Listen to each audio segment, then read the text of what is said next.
Olá, sejam bem-vindos. Nesse vídeo eu vou falar sobre a pancreatite aguda. A pancreatite aguda se caracteriza por um processo inflamatório agudo do pâncreas, que pode acometer apenas o parênquima pancreático, assim como os tecidos peripancreáticos e até mesmo os órgãos à distância. É importante lembrar que 90% dos pacientes com pancreatite aguda apresentam uma doença leve, autolimitada. E 10% dos pacientes vão apresentar uma doença grave, que muitas das vezes pode evoluir com complicações e tem alta mortalidade.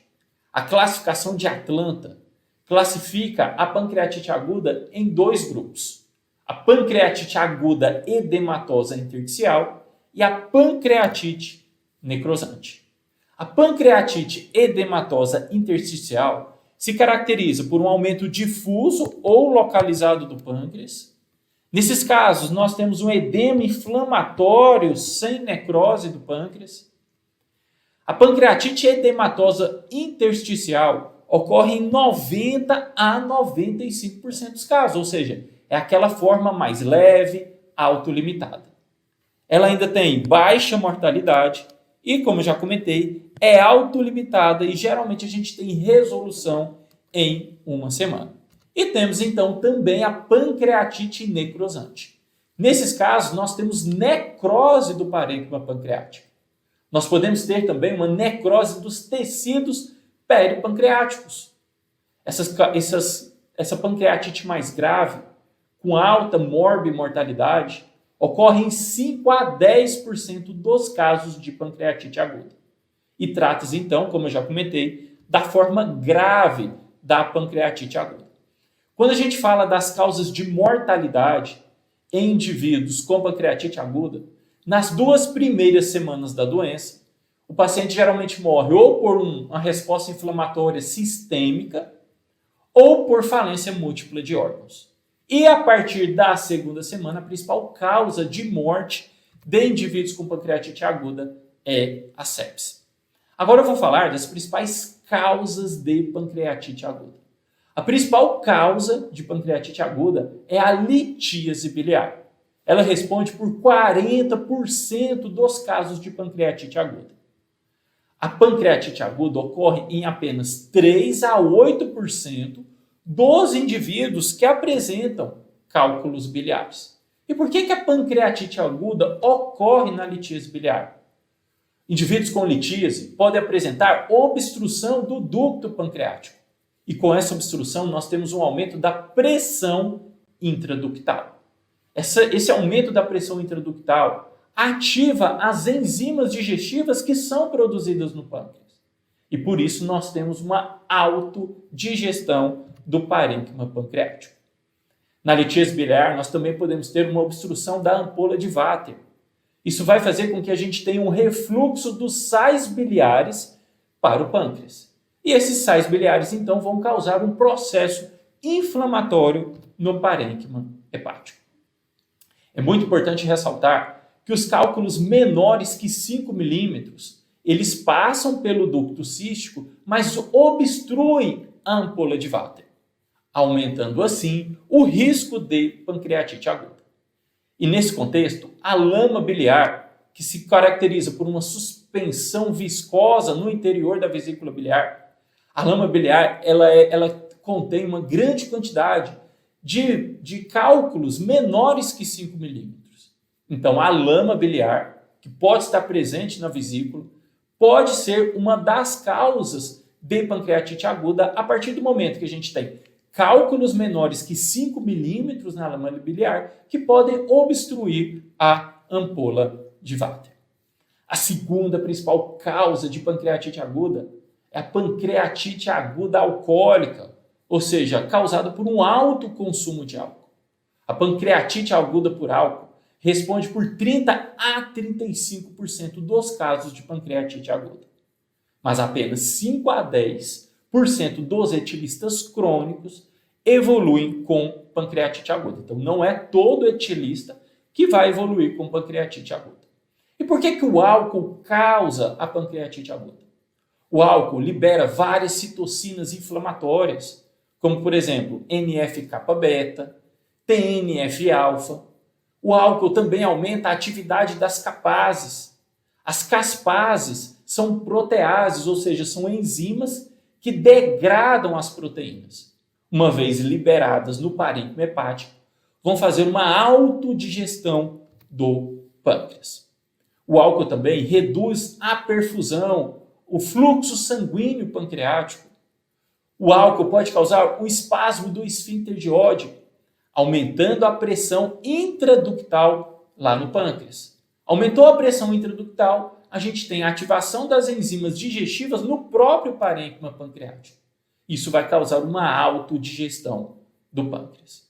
O álcool também aumenta a sensibilidade dos ácidos à colicistoquinina e precipita proteínas no interior dos ductos pancreáticos, causando obstrução desses ductos, e com a obstrução nós temos aumento da pressão intraductal, que vai ativar as enzimas pancreáticas no próprio parênquima pancreático. A hipertrigliceridemia também é uma importante causa de pancreatite aguda. Geralmente temos pancreatite aguda quando os níveis de triglicerídeos ultrapassam 1.000 miligramas por decilitro.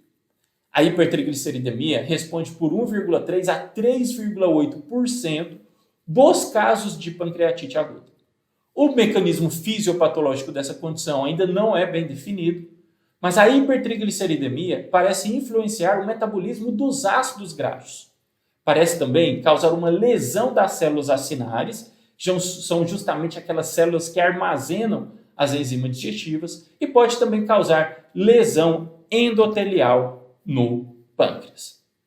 Nós temos também alguns medicamentos que podem causar pancreatite aguda. A pancreatite aguda por medicamento responde por 0,1 a 2% dos casos de pancreatite aguda.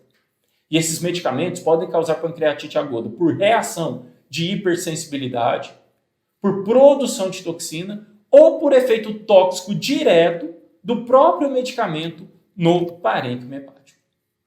Os medicamentos podem ainda causar isquemia pancreática, trombose dos vasos pancreáticos e pode também aumentar a viscosidade do suco pancreático. Tendo uma maior viscosidade, nós podemos ter uma obstrução desses ductos pancreáticos com a ativação das enzimas pancreáticas no próprio parênquima do pâncreas. Como exemplos de medicamentos que podem causar pancreatite aguda, nós temos as sulfonamidas, as tetraciclinas, a furosemida, a azatioprina, o metronidazol, os tiazídicos muito utilizados no tratamento da hipertensão arterial, as estatinas que são utilizadas no tratamento da hipercolesterolemia, a sulfasalazina, a 6-mercaptopurina, o acetaminofeno, o ácido valproico e os antivirais. Todos esses medicamentos podem causar pancreatite aguda. Uma outra importante causa é a colangiopancreatografia endoscópica retrógrada, que é um exame que a gente pode utilizar para avaliar a via biliar. Pode ser utilizada tanto para diagnóstico como para coleta de amostra, para biópsia, e até mesmo a CPRE pode ser utilizada como uma terapia. Ela pode, por exemplo, quando a gente tem um cálculo biliar obstruindo a via biliar, com a CPRE a gente pode desobstruir essa via biliar. A pancreatite aguda é a complicação mais comum da CPRE e ocorre em 5 a 10% dos pacientes submetidos a esse procedimento. Nós temos alguns fatores que aumentam o risco de pancreatite aguda durante a CPRE. Esses fatores de risco são os seguintes: idade menor que 60 anos, história pregressa de pancreatite aguda após uma CPRE, a utilização de mais de 2 injeções de contraste no ducto pancreático. Outros fatores de risco são esfincterotomia da papila menor, procedimentos terapêuticos, uma disfunção do esfíncter de Oddi e uma CPRE realizada por um profissional mal treinado ou por um profissional em treinamento. E o que a gente pode fazer para prevenir a pancreatite aguda da CPRE? nós podemos fazer o uso profilático de stent no ducto pancreático, utilizar anti-inflamatórios não esteroidais e fazer uma hidratação intravenosa com Ringer lactado. Todas essas medidas diminuem o risco de pancreatite aguda na CPRE. Outra causa de pancreatite aguda é trauma. O trauma fechado responde por 2% dos casos de pancreatite aguda. E o trauma penetrante responde por 1% dos casos. O trauma são importantes causas de pancreatite em crianças. Uma outra causa, a hipercalcemia, pode acontecer, por exemplo, no hiperparatiroidismo. Em tumores, nós podemos ter hipercalcemia e a hipercalcemia pode causar pancreatite aguda. A hipercalcemia raramente é uma causa de pancreatite aguda. Por que a hipercalcemia causa pancreatite aguda? A hipercalcemia pode converter o tripsinogênio em tripsina, na enzima ativa, no próprio pâncreas. Nós podemos ter com a hipercalcemia precipitação do cálcio no ducto pancreático. Nós podemos ter a formação de, como se fossem nódulos de cálcio que obstruem o ducto pancreático. Se eu obstruir, eu aumento a pressão intraductal, eu ativo as enzimas digestivas no próprio parênquima pancreático.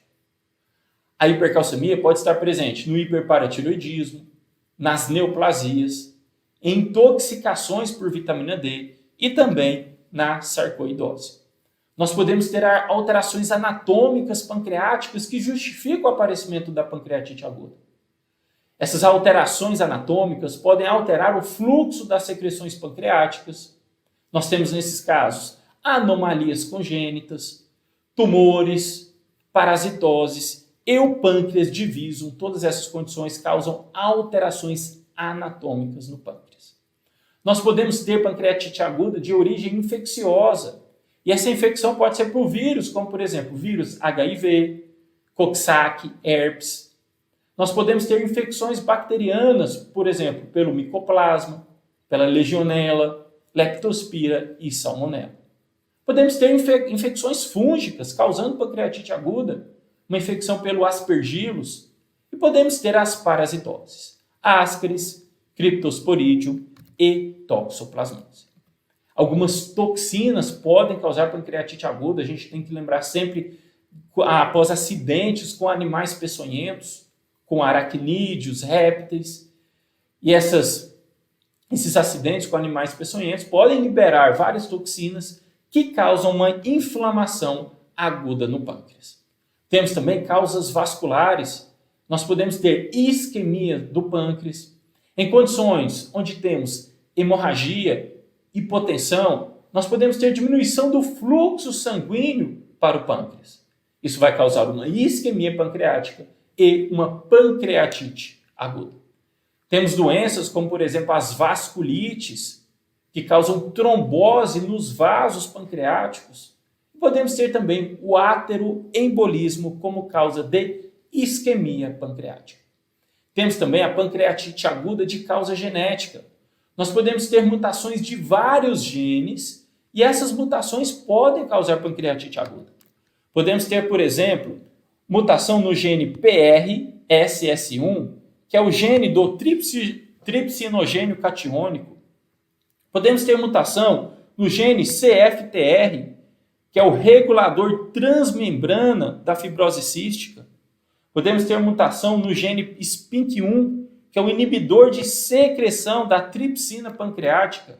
E podemos ter também mutação no gene CTRC, que é o gene C da quimiotripsina. Então, nós podemos ter pancreatite aguda de origem autoimune. E nós temos também a pancreatite aguda idiopática, que é quando a gente não consegue reconhecer a causa da pancreatite. A pancreatite aguda idiopática responde por 25 a 30% dos casos de pancreatite aguda. Vamos então resolver essa questão. São causas de pancreatite aguda. Litíase biliar é a principal causa. Alcoolismo é a segunda principal causa. Então, aqui é a primeira principal causa, a segunda principal causa. Hipertrigliceridemia também e medicamentos. E a hiperamidrosidemia Lasemia, ou seja, um aumento dos níveis séricos de amilase, é uma consequência da pancreatite aguda. O aumento da amilase não causa pancreatite aguda e por isso a alternativa correta, a alternativa E. Em relação aos aspectos etiopatogênicos da pancreatite aguda, assinale a alternativa correta. Em aproximadamente 80% dos casos, o fator epidemiológico é conhecido, sendo o fator biliar o mais comum da forma aguda. Alternativa correta. Então, em até 80% das vezes, nós conseguimos identificar a causa da pancreatite aguda e a litíase biliar é a principal causa de pancreatite aguda. A pancreatite aguda idiopática, que é quando a gente não consegue reconhecer a causa, ela ocorre em 25 a 30% dos casos. Alternativa A, correta. B, a presença de calcificação no pâncreas sugere fortemente o diagnóstico de pancreatite de etiologia biliar. Incorreta. A calcificação do pâncreas é uma característica da pancreatite crônica, da insuficiência pancreática, e por isso B, incorreta. As drogas ilícitas e o emprego de alguns medicamentos não são considerados fatores etiológicos da pancreatite aguda.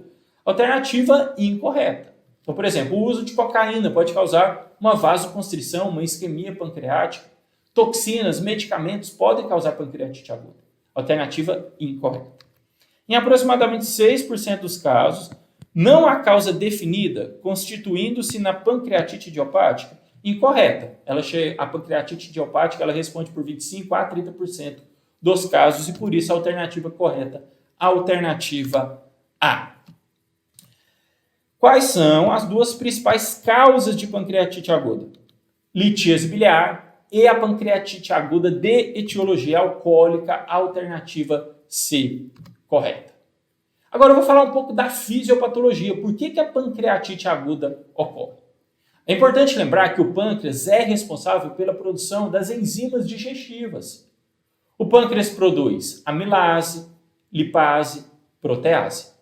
Essas enzimas no pâncreas ficam inativas. E elas são liberadas no intestino delgado, justamente para metabolizar os nutrientes da nossa dieta. As proteases vão metabolizar as proteínas, para que a gente possa absorver os aminoácidos. As lipases vão metabolizar as gorduras para que a gente absorva os ácidos graxos. E a amilase vai metabolizar, vai quebrar os carboidratos, para a gente absorver os monossacarídeos, os disacarídeos. Então essas enzimas elas são produzidas, armazenadas no pâncreas, mas no pâncreas elas são inativas. Elas vão ser ativadas lá no intestino delgado. Na pancreatite aguda nós temos ativação dessas enzimas no próprio parênquima pancreático. E com isso nós temos uma autodigestão do pâncreas, um processo inflamatório do pâncreas e dos tecidos peripancreáticos. A partir do momento que eu tenho ativação dessas enzimas no próprio parênquima pancreático, eu tenho inflamação do pâncreas. Com isso eu tenho quimiotaxia, eu tenho sequestro de neutrófilos e macrófagos no próprio pâncreas. Isso ativa mais enzimas pancreáticas. E por isso eu tenho digestão do tecido pancreático e dos tecidos peripancreáticos. Na pancreatite aguda eu também tenho lesão e morte celular lá no pâncreas, nos tecidos peripancreáticos. Com isso eu tenho a liberação de bradicinina, histamina e substâncias vasoativas, que vão causar uma vasodilatação sistêmica. O paciente pode evoluir com CIRS, pode evoluir com choque, com hipotensão. Eu tenho também um aumento da permeabilidade vascular com perda de grande volume para o terceiro espaço. Uma grande característica da pancreatite aguda é a perda de volume para o terceiro espaço. E por isso no tratamento nós temos que fazer uma hidratação vigorosa do paciente. Com todo esse processo inflamatório exacerbado, o paciente pode evoluir com CIRS, com resposta inflamatória sistêmica e até mesmo com falência de múltiplos órgãos. E quais são as principais manifestações clínicas da pancreatite aguda? A manifestação clínica clássica, típica, é a dor abdominal, aquela dor que a gente aprende que é a dor em barra, que começa no abdômen e irradia para o dorso. A dor abdominal é o principal sintoma da pancreatite aguda. Essa dor abdominal pode ser leve ou intensa, geralmente é aguda na região epigástrica ou no andar superior do abdômen e tem a característica de irradiar para o dorso. E a gente vai chamar então que a dor da pancreatite aguda é a dor em faixa.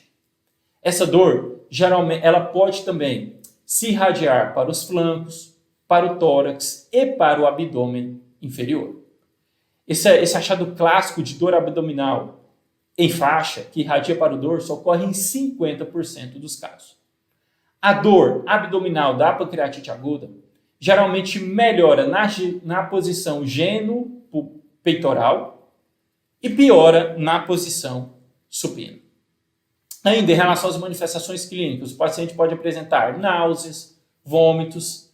A icterícia ocorre em 25% dos casos, está associada à etiologia biliar. O paciente pode ter também dispneia por inflamação do diafragma e pode ter também o aparecimento de febre. No exame físico, nós podemos ter o sinal de Gray-Turner, que é a presença de equimose nos flancos, o sinal de Cullen, que é a equimose periumbilical, o sinal de Fox, que é a equimose na base do pênis, e podemos ter também a paniculite ou necrose nodular da gordura subcutânea. Como é que a gente pode fazer para gravar? Então, se eu tenho sinal de Gray-Turner, são duas palavras. Como eu tenho dois flancos, fica fácil de você lembrar que o sinal de Gray-Turner aparece nos flancos. E o sinal de Cullen é a equimose periumbilical. No exame físico de um paciente com quadro de pancreatite aguda necrohemorrágica, a presença de qual sinal ao exame físico é compatível com esse diagnóstico? Então, já está aqui, sinal de Gray-Turner, sinal de Cullen, sinal de Fox, são todos achados que podem aparecer na pancreatite aguda. Eles não são patognomônicos dessa condição, mas podem aparecer na pancreatite aguda. Alternativa A, sinal de Gray-Turner. Para o diagnóstico, nós devemos ter 2 dos 3 seguintes critérios. Achados clínicos característicos, dor abdominal em faixa, náuseas, vômitos, aumento em 3 vezes ou mais nos níveis séricos de amilase e lipase e exame de imagem, geralmente a tomografia. Então, para o diagnóstico de pancreatite aguda, não é obrigatório a realização da tomografia de abdômen. Se você tem um paciente com achados clínicos típicos de pancreatite aguda, com amilase e lipase aumentadas em mais de 3 vezes o limite superior da normalidade, você já fecha o diagnóstico de pancreatite aguda sem a necessidade de exame de imagem. Vamos então analisar essa questão. A pancreatite aguda tem como causas principais a litíase biliar e a ingestão alcoólica. Para o seu diagnóstico, o exame indicado então, para o diagnóstico, a gente tem achados clínicos, laboratoriais e exame de imagem. Se eu tenho achado clínico e laboratorial típico, eu já faço o diagnóstico. Mas se eu for fazer um exame de imagem, quando eu tenho, por exemplo, alguma dúvida, eu vou fazer a tomografia de abdômen e, por isso, a alternativa correta, alternativa C. Em relação às alterações laboratoriais, os dois exames mais importantes para o diagnóstico é a amilase e lipase. Então, nós vamos pensar na pancreatite aguda quando temos aumento em mais de 3 vezes o limite superior da normalidade em relação à amilase. Quando temos aumento de mais de 3 vezes o limite superior da normalidade na amilase, isso tem uma sensibilidade de 67% a 87% para o diagnóstico e uma especificidade de 85% a 98% de probabilidade, uma especificidade para o diagnóstico de pancreatite aguda. A amilase geralmente aumenta em 6 a 12 horas após o início da pancreatite aguda e geralmente temos um pico de aumento da amilase em 48 horas. E a amilase ela se mantém alta por 3 a 7 dias. A amilase ela pode não aumentar nos casos de pancreatite aguda por álcool, porque esse paciente ele já pode ter uma pancreatite crônica e ele pode ter uma agudização da pancreatite crônica. Na pancreatite crônica, nós temos uma insuficiência pancreática. o pâncreas deixa de produzir as enzimas digestivas. Então, o paciente pode ter um processo inflamatório agudo sem aumento da amilase. A hipertrigliceridemia também, o paciente que tem pancreatite aguda por hipertrigliceridemia, ele pode não apresentar aumento dos níveis séricos de amilase. Por quê? Porque a hipertrigliceridemia, ela interfere no método laboratorial que faz a dosagem da amilase. A amilase, ela não é específica do pâncreas. Ela pode estar aumentada em várias outras condições. A amilase está presente na saliva, na tireoide, no intestino delgado, nos músculos esqueléticos, no pulmão, nas tubas uterinas e também é encontrado nos ovários. Então, nós temos várias condições que podem apresentar aumento da amilase. Então, o aumento da amilase não é patognomônica, não é específica da pancreatite aguda. O aumento da amilase pode estar presente na parotidite, na anorexia, na bulimia, no HIV, no linfoma, na gamopatia monoclonal, no alcoolismo, na doença celíaca, na artrite reumatoide, na retocolite ulcerativa, na doença cardíaca. Vários tumores podem se apresentar com aumento da amilase, tumores de pulmão, tireoide, pâncreas, tumores pulmonares, tumores de mama, ovário, gestação, e podemos ter também aumento da amilase nas infecções pulmonares e nas doenças pulmonares em geral.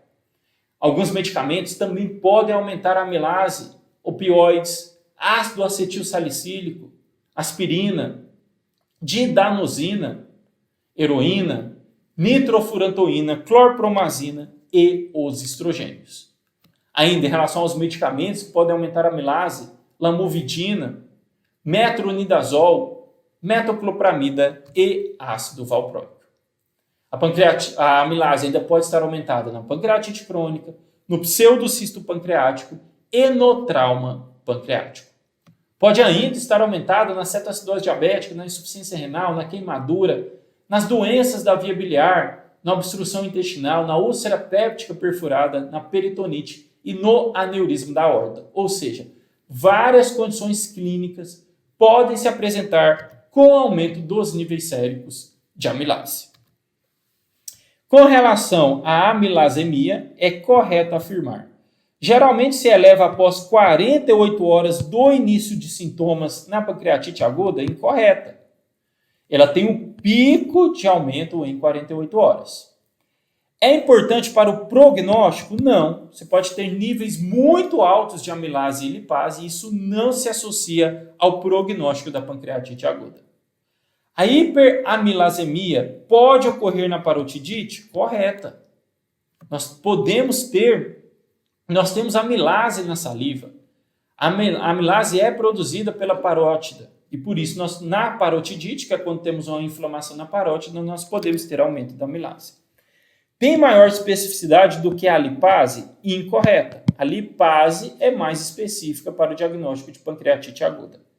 Tem maior sensibilidade que lipasemia para o diagnóstico de pancreatite aguda? Não.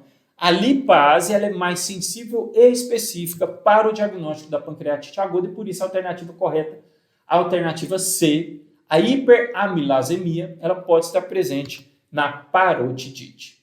A lipase, então, como eu já comentei, é o exame mais sensível e específico para o diagnóstico da pancreatite aguda quando comparado com a amilase. Ela é o marcador mais confiável para esse diagnóstico e tem maior meia-vida que a amilase. A lipase tem uma sensibilidade de 82% a 100% para o diagnóstico de pancreatite aguda. E é um marcador mais específico para esse diagnóstico. O aumento da amilase começa com 4 a 8 horas após o início dos sintomas e nós temos um pico em 24 horas dos níveis de lipase. E ela permanece aumentada por mais tempo que a amilase.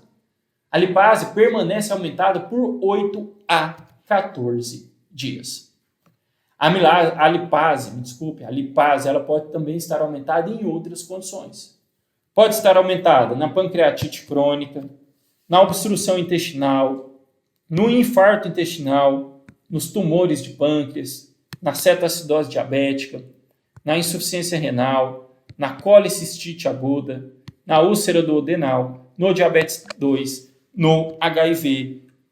Também pode estar aumentado na doença celíaca, após a realização da CPRE, na doença intestinal inflamatória, na hepatite C, na sarcoidose e com o uso de medicamentos. Então, nós podemos ter outras condições que aumentam a lipase.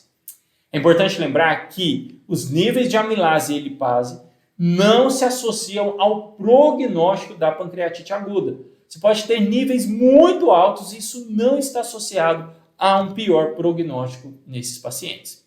Em relação aos exames, é importante fazer um hemograma. No hemograma, a gente pode encontrar uma leucocitose. O paciente com pancreatite aguda ele pode ter leucocitose sem infecção. Então, a leucocitose pode ser um achado característico da pancreatite aguda. E podemos ter também uma hemoconcentração, um aumento da hemoglobina, do hematócrito, das plaquetas. E isso ocorre porque o meio intravascular fica menos concentrado. Nós temos perda de volume para o terceiro espaço, ou seja, o meio intravascular fica mais concentrado, porque nós temos perda de volume para o terceiro espaço. E por isso nós temos uma hemoconcentração. O tripsinogênio também pode ser utilizado para avaliar, principalmente para o diagnóstico da pancreatite aguda. O tripsinogênio é o precursor da tripsina. Ele aumenta na pancreatite aguda poucas horas após o início dos sintomas e geralmente normaliza em 3 dias. O tripsinogênio tem uma sensibilidade de 82% e especificidade de 94% para o diagnóstico de pancreatite aguda. A PCR, um marcador inflamatório, pode estar aumentada na pancreatite aguda e geralmente o aumento da PCR, o pico de aumento ocorre em 48 a 72 horas do aparecimento dos sintomas. Quando temos níveis de PCR maiores ou iguais a 150 no terceiro dia de pancreatite aguda, isso indica um pior prognóstico para o paciente. Os triglicerídeos são importantes para a gente avaliar a etiologia, já que, como eu já comentei, a hipertrigliceridemia é uma causa de pancreatite aguda. A ureia também é importante. A ureia é um marcador prognóstico na pancreatite aguda. Quando temos pancreatite aguda com níveis séricos de ureia maior que 20, nós temos uma maior mortalidade desses pacientes. A glicemia pode estar aumentada por uma resposta endócrina metabólica ao trauma. Na pancreatite aguda, podemos ter uma redução da insulina e um aumento do glucagon, do cortisol e das catecolaminas, que são hormônios contra-insulínicos. São hormônios que vão aumentar a glicemia desses pacientes. As bilirrubinas podem estar aumentadas em 10% dos casos, principalmente na causa biliar. A hiperbilirrubinemia da pancreatite aguda geralmente é transitória e a bilirrubina normaliza em 4 a 7 dias. Como já comentei, a hipercalcemia pode causar pancreatite aguda, mas uma das complicações da pancreatite aguda é a hipocalcemia. A hipocalcemia também pode indicar um pior prognóstico para esses pacientes. E a gente até hoje não sabe por que a hipocalcemia ocorre na pancreatite aguda. A procalcitonina também pode ser solicitada, é o exame mais sensível para identificar uma infecção no parênquima pancreático.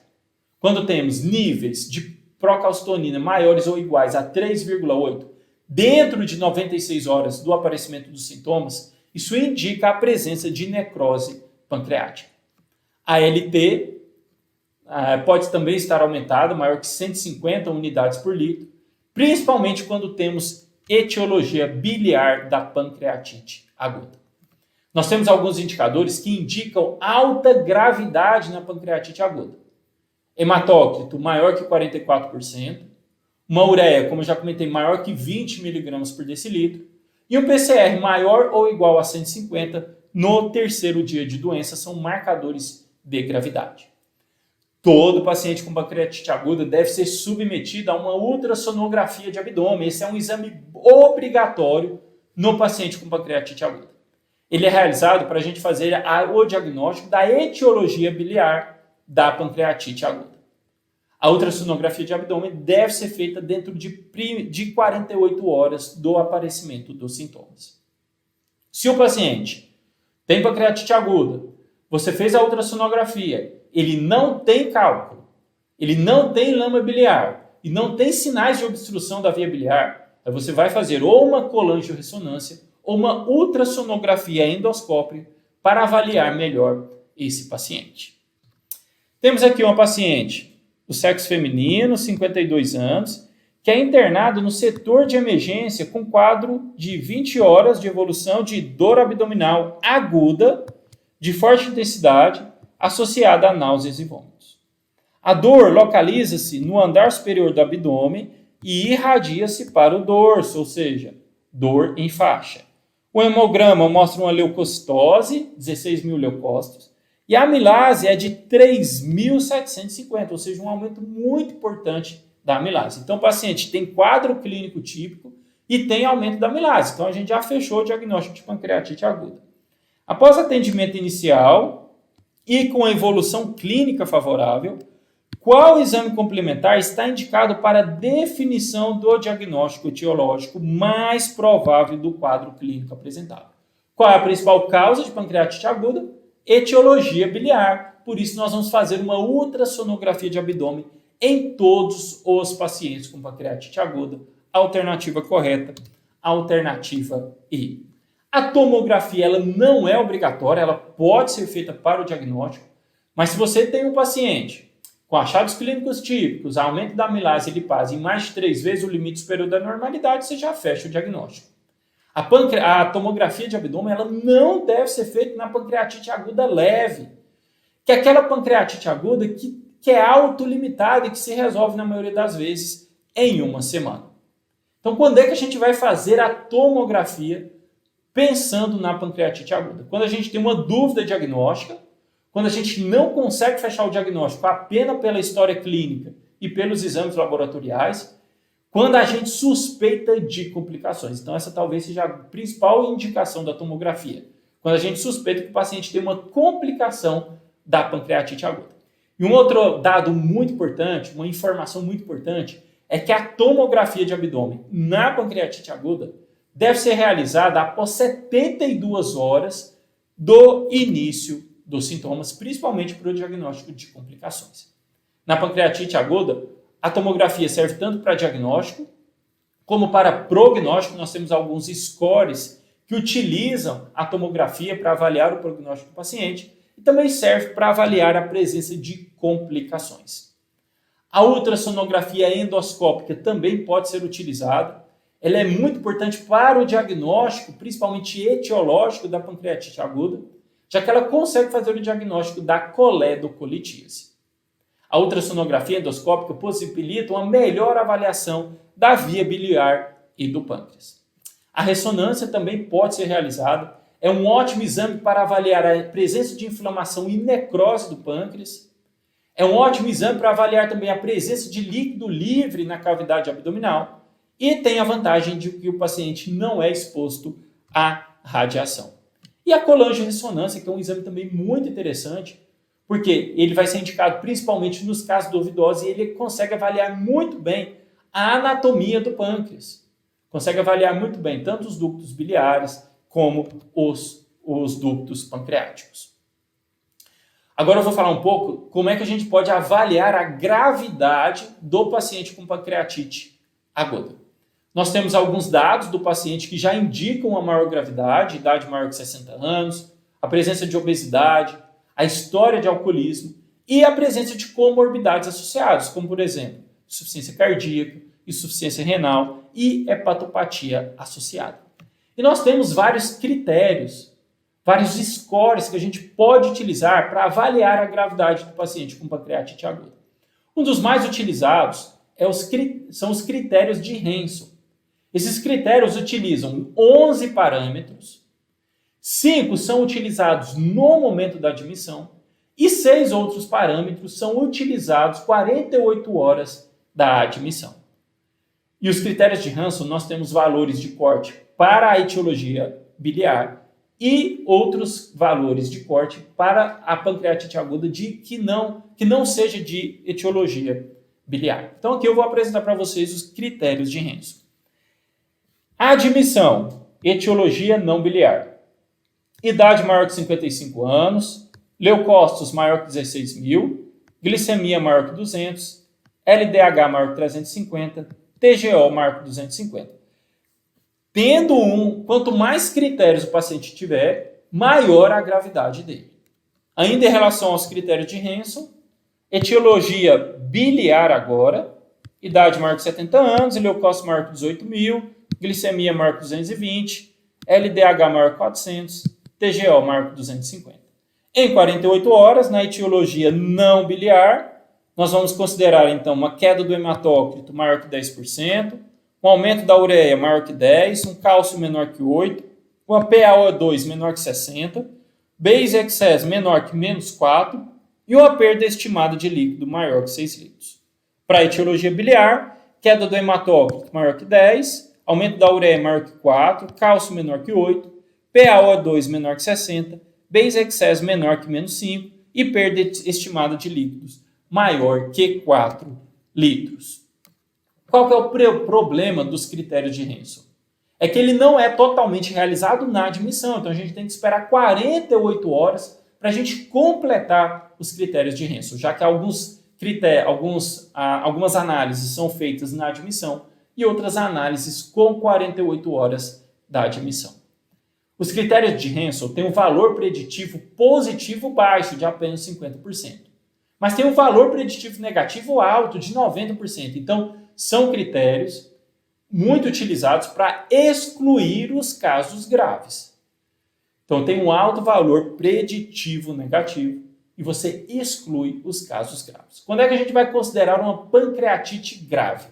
Quando o paciente tem 3 ou mais critérios dentre todos aqueles avaliados. São utilizados como critérios prognósticos na pancreatite aguda, exceto idade sim, TGO não, TGP não, a gente utiliza a TGO. LDH sim e glicemia sim. Então, a alternativa correta, a alternativa B, a gente utiliza a TGO e não a TGP para avaliar a gravidade do paciente. Um paciente de sexo masculino, 33 anos, foi internado com dor abdominal em faixa, febre, perda de apetite, náuseas e vômitos profusos, sendo o principal diagnóstico a pancreatite aguda. Nessa situação, os critérios de Hansen usados na admissão para avaliação clínico-prognóstico são: então, o que a gente vai utilizar na admissão? Idade, contagem de leucócitos, glicemia, LDH e TGO. E por isso, a alternativa correta, a alternativa C, para não esquecer, idade, glicemia, leucócitos, DHL e TGO são os parâmetros utilizados na admissão do paciente quando a gente vai fazer os critérios de Hansen. Nós temos também o APACHE 2, que é um score mais complexo e tem uma vantagem, que é aplicado de forma integral na admissão. A gente não vai esperar 48 horas para completar esse questionário ou esses critérios. Ele pode ser aplicado em qualquer momento durante a internação, pode ser aplicado, por exemplo, na admissão, 48 horas depois, uma semana depois. E ele baseia-se na idade, na presença de comorbidades e nas medidas fisiológicas. Qual que é a desvantagem do APACHE 2? É que ele é muito complexo para ser realizado. Tem um valor preditivo positivo baixo, também de 49%, mas tem um valor preditivo negativo alto, de 89%, ou seja, a gente consegue excluir os pacientes que não sejam graves. O que o APACHE 2 utiliza para avaliar? Idade, menor que 44 anos, 0 pontos, de 45 a 54, 55 a 64, 65 a 74, maior ou igual a 75. As comorbidades, presença de cirrose, insuficiência cardíaca, DPOC, hipercapnia, hipertensão pulmonar, diálise e imunossupressão. E alguns achados clínicos, temperatura, pressão arterial, frequência cardíaca, frequência respiratória, a oxigenação, a pressão arterial de oxigênio, a pressão arterial ou bicarbonato, sódio sérico, potássio, creatinina, leucócitos, hematócrito e também a escala de coma de Glasgow. Quando é que a gente vai considerar paciente grave avaliando o APACHE 2? É quando ele tem uma pontuação maior ou igual a 8 pontos. vários scores têm sido propostos para avaliação preditiva de gravidade na pancreatite aguda. Considerando os critérios de Hansen e Apache 2, na admissão do paciente, qual pontuação que prediz pancreatite grave por esses dois critérios? No Hansen, maior ou igual a 3. No Apache, maior ou igual a 8. E por isso a alternativa correta, a alternativa B. No Hansen, pontuação maior ou igual a 3. E no Apache, maior ou igual a 8. Temos ainda os critérios de Marshall, que avalia a gravidade também da pancreatite aguda e considera principalmente a disfunção orgânica. Ela considera a disfunção do aparelho respiratório, renal e cardiovascular. Então a gente vai pontuar de 0 a 4 pontos, dependendo dos resultados desses parâmetros. Quando é que a gente vai considerar uma pancreatite grave no Marshall? Quando temos uma pontuação maior ou igual a 2 pontos. Temos ainda a BISAP, ela é muito simples, de fácil aplicação. O que a gente vai avaliar no BISAP? Idade, então se tiver maior que 60 anos, 1 ponto. Presença de derrame pleural, 1 ponto. Ureia maior que 50, 1 ponto. E a presença de CIRS com critérios maiores ou iguais a 2. O que seria então? Frequência cardíaca maior que 90, respiratória maior que 24, PaCO2 menor que 32, temperatura maior que 38 ou menor que 36, leucócitos maior que 12.000 ou 10% e formas jovens ou menor que 4.000. Se tiver mais ou 2 ou mais critérios, dois ou mais critérios desses aqui, o paciente recebe 1 ponto. E se tiver alteração do estado mental, também recebe 1 ponto e a gente vai considerar pancreatite grave pelos critérios de BISAP, quando o paciente recebe 2 ou mais pontos. Atualmente, um dos scores de gravidade mais utilizados para pacientes com pancreatite aguda trata-se do BISAP, Bedside Index, que consta de 5 critérios. Então, bilirrubina não faz parte, bilirrubina não, alteração pressórica. Alteração pressórica até faz lá na avaliação do CIRS. Bilirrubina, INR também não. Então, a gente tem aqui na letra A, ureia, alteração do estado mental, presença de CIRS, idade e derrame pleural, que são as cinco variáveis utilizadas para avaliação do BISAP. E temos ainda a Atlanta revisada. Nós vamos considerar pancreatite aguda leve, quando temos ausência de falência orgânica e ausência de complicações locais ou sistêmicas.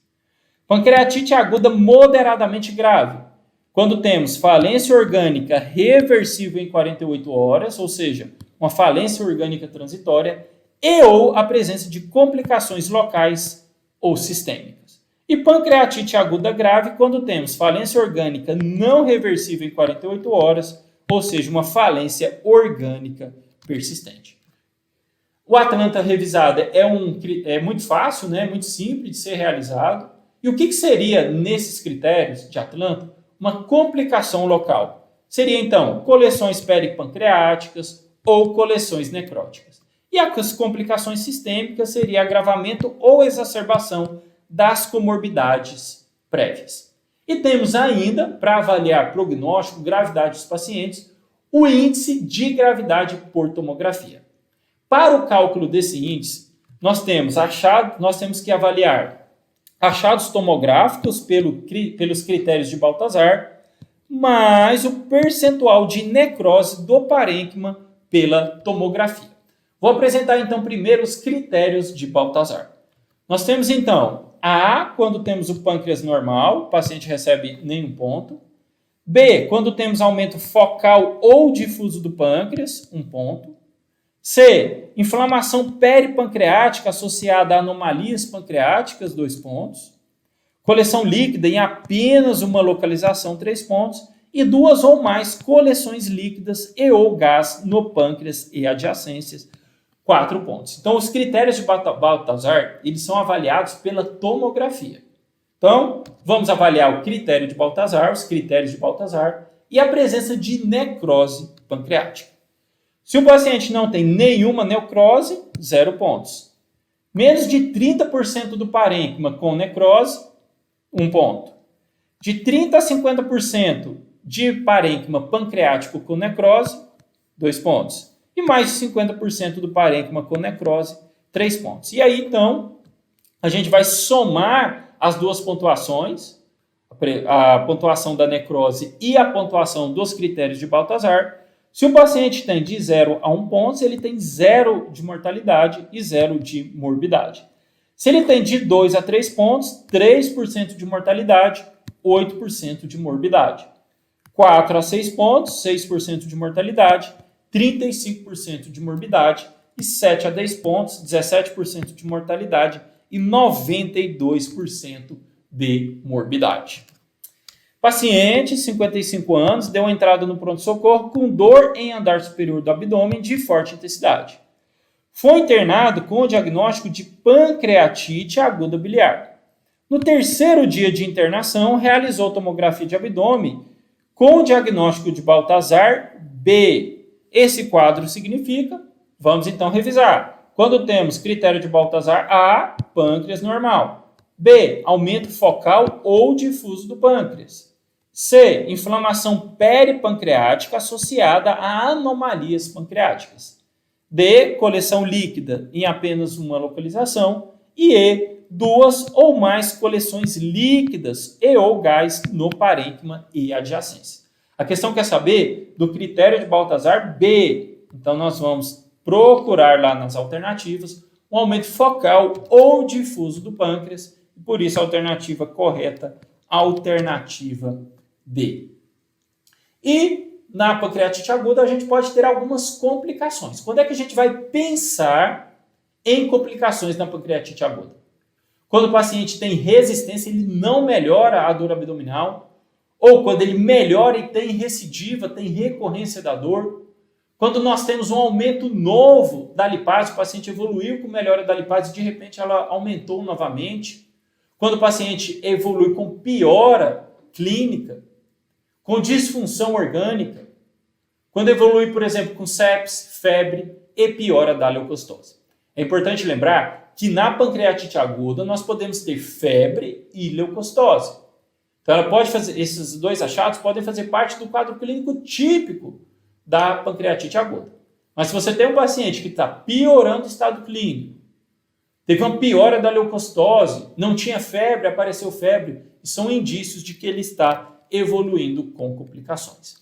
Dentre as complicações da pancreatite aguda, nós temos a coleção fluida peripancreática aguda, pseudocisto, necrose pancreática delimitada, necrose infectada, trombose da veia porta e o pseudoaneurisma são as principais complicações da pancreatite aguda. E agora eu vou falar do tratamento. Os 3 pilares do tratamento da pancreatite aguda são ressuscitação volêmica e hidratação vigorosa no paciente. Como eu já comentei, o paciente com pancreatite aguda, ele é inflamado. Ele perde muito volume para o terceiro espaço. Ele está com redução do volume intravascular efetivo e por isso você deve fazer uma ressuscitação volêmica vigorosa. Além da ressuscitação volêmica, nós vamos controlar a dor e vamos fazer o manejo da dieta desse paciente. Eu já comentei, o paciente com pancreatite aguda perde muito volume para o terceiro espaço e a hidratação é a etapa mais importante do tratamento do paciente com pancreatite aguda. Essa hidratação já deve ser iniciada em 12 a 24 horas do início do quadro clínico. A hidratação, a reposição volêmica, melhora a perfusão periférica do paciente e previne o aparecimento de necrose pancreática. É importante também a gente não fazer uma sobrecarga de volume. Fazendo uma sobrecarga de volume, nós podemos fazer uma congestão pulmonar e o paciente pode evoluir, por exemplo, com insuficiência respiratória. Então, a gente tem que ter um equilíbrio. Hidratar bem esse paciente, mas evitar uma sobrecarga de volume. Para hidratar o paciente com pancreatite aguda, nós podemos utilizar o soro fisiológico ou o Ringer lactato. Na maioria das vezes, nós vamos utilizar 5 a 10 ml de soro ou Ringer por quilo por hora nesses pacientes. Se o paciente tem uma depressão de volume muito importante, se ele tem hipotensão, se ele está com taquicardia, nós podemos fazer um volume maior para esse paciente. Nós podemos, então, utilizar 20 ml por quilo em 30 minutos, depois 3 ml por quilo por hora, por 8 a 12 horas. Então, se ele tem algum sinal de instabilidade hemodinâmica, hipotensão, taquicardia, nós podemos fazer uma reposição volêmica maior. Nós vamos sempre reavaliar esse paciente, né? Ele vai ser internado, vai ser sempre reavaliado e a gente vai avaliar a necessidade dessa ressuscitação volêmica, principalmente da quantidade de volume e da necessidade se precisa ou não manter. E esse ajuste do volume vai depender da resposta clínica do paciente, do hematócrito. A gente espera então que o hematócrito caia. Eu já comentei que o paciente perde volume para o terceiro espaço, fica hemoconcentrado. Geralmente temos um aumento do hematócrito e com a hidratação a gente espera que esse hematócrito diminua. Esperamos também uma redução da ureia e vamos avaliar sempre os sinais vitais do paciente. O outro pilar do tratamento é o controle da dor. Então nós devemos fazer analgesia. E pode ser uma analgesia até mesmo com opioides. Nós podemos utilizar qualquer medicação para tirar a dor do paciente. Importante lembrar que naquele paciente com insuficiência renal, a gente deve evitar os anti-inflamatórios não esteroidais. E a dieta, inicialmente, é dieta zero, se o paciente tiver dor, náuseas e vômitos. Se o paciente não tem dor, não tem náusea, não tem vômito, tem ruído hidroaéreo, a gente pode introduzir a dieta para esse paciente. É muito importante lembrar que a dieta deve ser reiniciada o mais rápido possível. Quando o paciente tem uma pancreatite aguda leve, nós podemos reintroduzir a dieta assim que o paciente tem melhora da dor. O ideal é que a gente faça inicialmente uma dieta líquida, pobre em gordura. E até que o paciente tenha condições de receber a dieta, enquanto ele não puder receber a dieta, nós vamos hidratar esse paciente. A dieta interal também pode ser utilizada. Ela tem a vantagem de preservar a barreira da mucosa intestinal e também impede a translocação bacteriana. A translocação bacteriana em indivíduos com pancreatite aguda pode causar, por exemplo, a necrose pancreática. Como é que a gente vai fazer a posição da sonda? Gástrica ou duodenal? Então, as duas estratégias são seguras. A gente pode utilizar tanto a sonda gástrica como a sonda pós-pilórica, a sonda duodenal. Em relação à dieta, quando é que a gente deve iniciar a dieta no paciente com pancreatite aguda? Vamos iniciar naqueles pacientes que têm ruído hidroaéreo presente, ou seja, que tem movimentos peristálticos, naquele paciente que não tem náuseas e vômitos, naquele paciente que não tem dor abdominal, e nós não necessitamos esperar a melhora da lipase e amilase para introduzir a dieta nesses pacientes. Até 20% dos pacientes com pancreatite aguda evoluem com infecção. E muitas das vezes uma infecção extrapancreática, por exemplo, uma pneumonia, uma infecção respiratória. Então a gente tem sempre que ficar atento nesses pacientes, pois eles podem evoluir com infecções. Seja uma infecção no parênquima pancreático, como uma infecção extrapancreática. Não se indica atualmente profilaxia com antibiótico. A gente só vai usar antibiótico no paciente com pancreatite aguda se ele evoluir com uma infecção. Então, quando é que a gente vai pensar que esse indivíduo evoluiu com algum processo infeccioso? Quando ele tem uma piora do estado clínico, quando temos a presença de gás na coleção pancreática ou no retroperitônio, isso é praticamente patognomônico de uma infecção necrótica no pâncreas. E lembrar que o paciente com pancreatite aguda, ele pode ter leucocitose e febre sem ter infecção.